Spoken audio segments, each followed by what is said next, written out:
আমাদের উজ্জ্বল মহাকালেশ্বর দর্শন হয়ে গেছে। এখন আমরা শ্রী কাল ভৈরবজির মন্দিরে দর্শন করতে এসেছি।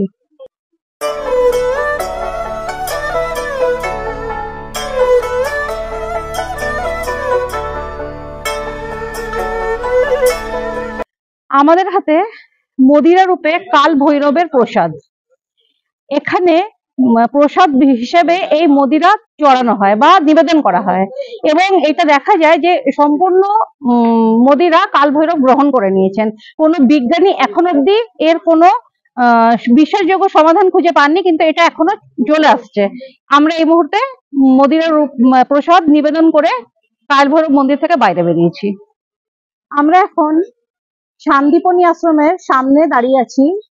এই শান্তিপনাকে এই শ্রীকৃষ্ণের পাঠশালায় আমরা নিয়ে চলি। এখনো সেই পাঠশালাটি অবিকৃত অবস্থায় এখানে রাখা আছে।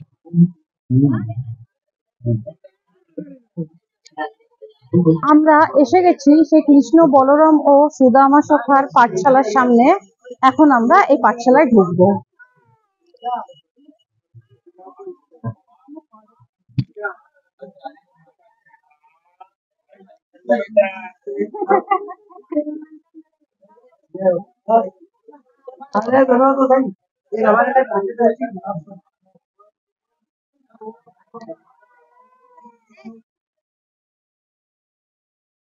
এখন দাঁড়িয়ে আছি শ্রীকৃষ্ণের অধীত 14 রকম যে বিদ্যা তিনি অর্জন করেছিলেন সেটি একটি গ্যালারিতে দেখানো হয়েছে, ডিসপ্লে করা হয়েছে। তো খুবই সুন্দরভাবে তৈরি করা হয়েছে এই দীর্ঘা। এতে আকীর্ণ করা আছে যে শ্রীকৃষ্ণ বিভিন্ন বিষয়ে, মোটামুটি 14 রকম বিষয়ে কিভাবে জ্ঞান অর্জন করে নিজেকে তৈরি করেছিলেন, জনকল্যাণার্থে, জনহিতার্থে নিজেকে প্রস্তুত করেছিলেন। আজকে আমরা আছি গড় কালিকা মন্দির। এই মন্দির কবি কালিদাসের আরাধ্যা দেবীর মন্দির। এই মন্দিরে সাধনা করে কালিদাস সিদ্ধি প্রাপ্ত করেছিলেন। এবার আমরা আপনাদেরকে মন্দিরের ভিতরে প্রাঙ্গণে নিয়ে যাচ্ছি।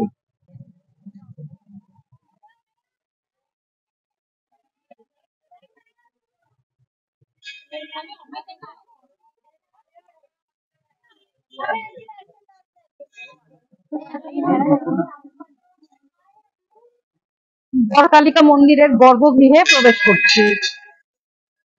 আমরা এইমাত্র মা গড়কালিকার গর্ভগৃহে প্রবেশ করে গড়কালিকার দর্শন লাভ করার বিরল সৌভাগ্য প্রাপ্ত করলাম। এই মন্দির কথিত আছে মহাভারতকালীন মন্দির, অতি প্রাচীন মন্দির। কালিদাস এইখানে সাধনা করে সিদ্ধি লাভ করেছিলেন। তার সাথে এটাও কথিত আছে এখানে আরতি হওয়ার পরে এক ঝাঁক তোতা, টিয়া পাখি কোথা থেকে উড়ে আসে এবং মন্দির প্রাঙ্গণে ঘুরে ঘুরে প্রসাদ খায়। বলা হয় কালিদাস নাকি এখনো পক্ষী রূপ ধারণ করে এই মন্দিরে প্রসাদ গ্রহণ করতে আসেন। আমরা এখন এই মুহূর্তে দাঁড়িয়ে আছি রাজা ভর্তৃহরির গুহার সামনে। রাজা ভর্তৃহরি বিক্রমাদিত্যের বড় ভাই ছিলেন। রাজত্ব করার সময় তিনি কোনো এক সন্তকে প্রসন্ন করে অমৃত ফল লাভ করেন। তিনি নিজের রানী পিঙ্গলাকে অত্যন্ত ভালোবাসতেন, সেই ফলটি তাকে দেন। পিঙ্গলা ভালোবাসতেন এই রাজ্যের সেনাপতিকে, তো তিনি নিজের প্রেমিক সেই সেনাপতিকে ফলটা দান করেন। প্রেমিকা ভালোবাসতেন এক নগরবধূকে, তিনি আবার সেই নগরবধূকে ফলটি দান করেন।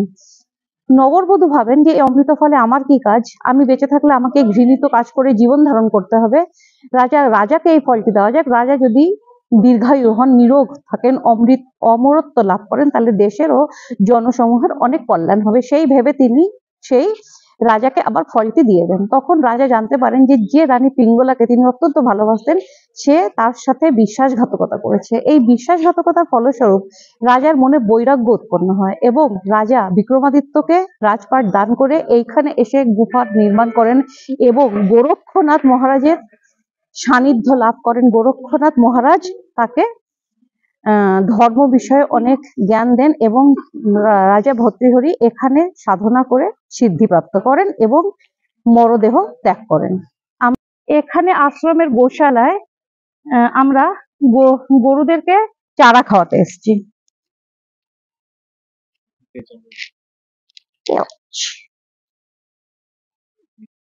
ভালো তো। গোবর, হ্যাঁ হ্যাঁ, খাও খাও।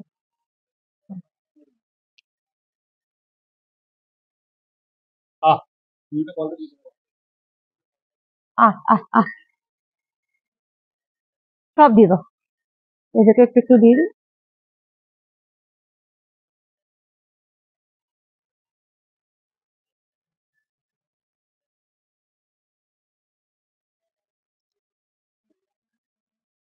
না, বাকি ঝুড়ি পাল্টে দাও, খেয়ে নিক সবাই।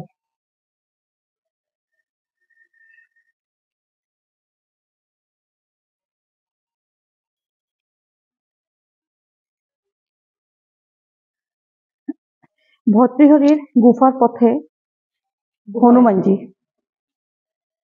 ভর্তৃহরির গুফার প্রবেশ পথে শিব গোরক্ষনাথের মূর্তি। কাল ভৈরব দর্শন, ভর্তৃহরি গুফা।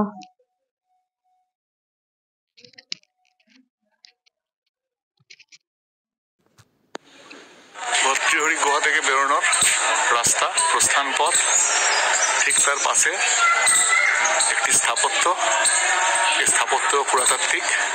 এর নিচে আছে গোরখনাথ মন্দির।